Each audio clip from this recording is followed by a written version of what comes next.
Hello and welcome to the topic iron deficiency anemia in the module hematology. By the end of this session, you should be able to define iron deficiency anemia, discuss the pathophysiology and causes of iron deficiency anemia, understand the clinical manifestations of iron deficiency anemia, discuss the management approach, and discuss the complications of iron deficiency anemia or IDA. Let's get started. Iron deficiency anemia is a state of decreased total iron body content. The most common cause of iron deficiency anemia is, of course, bleeding, either from parasitic infection or other causes of blood loss. With bleeding from most orifices, patients will present before they develop chronic iron deficiency anemia. However, gastrointestinal bleeding may go unrecognized. Patients often do not understand the significance of a melanotic stool. So let's take a look at the normal physiology.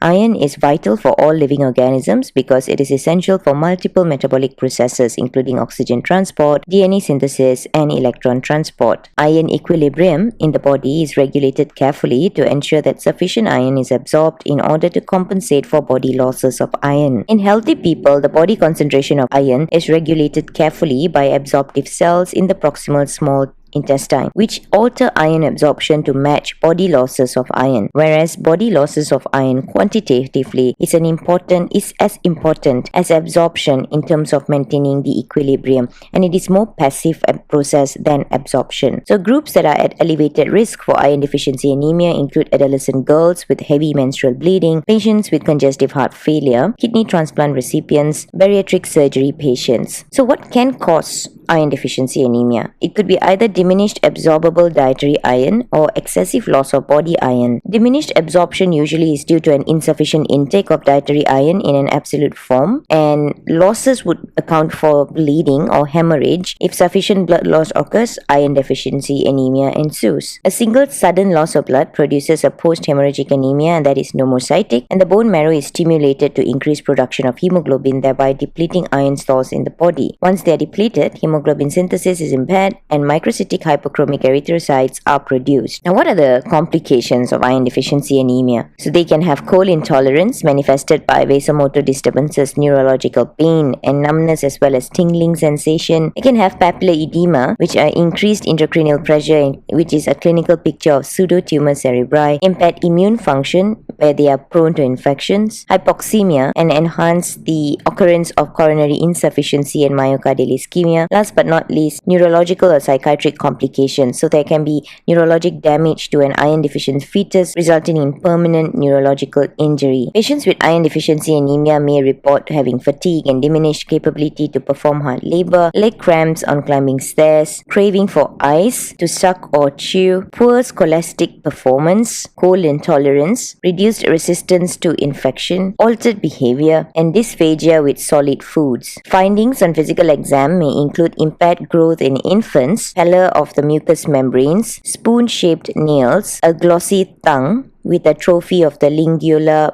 papillae, fissures at the corner of the mouth, splenomegaly, and pseudotumor cerebri. It's a rare finding in severe cases. Some characteristics of moderate iron deficiency anemia would be patients developing pagophagia. They crave ice to suck or chew. Patients prefer cold celery and other cold vegetables. And they can also complain of leg cramps. As for lab investigations, a simple full blood count is sufficient to diagnose anemia. One would have low mean corpuscular volume or MCV, low mean corpuscular hemoglobin concentration or HeMCHC, elevated platelet counts which is more than 450,000 per microliter in many cases, or normal or elevated white cell count. Peripheral blood smears may show RBCs that are microcytic and hypochromic, platelets which are usually increased, serum iron, total iron binding capacity or TIBC, and serum ferritin. So low serum iron and ferritin levels with an elevated TIBC, that's quite typical of IDA. Hemoglobin electrophoresis and measurement of hemoglobin A2 and fetal hemoglobin, reticulocyte hemoglobin content, stool testing, incubated osmotic fragility testing, measurement of lead in tissue if there's suspicion of lead toxicity, and bone marrow aspiration in cases of a refractory anemia. As for management, treatment of iron deficiency anemia consists of correcting the underlying etiology and replenishing the iron stores. Iron therapy comes in the form of oral ferrous iron salts, and one may also reserve transfusion of packed red blood cells for those with very low hemoglobin levels or symptomatic anemia. Not forgetting management of hemorrhage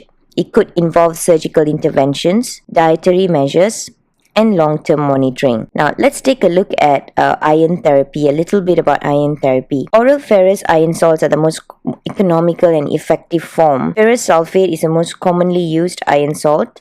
It has better absorption and lower morbidity have been claimed compared to other iron salts.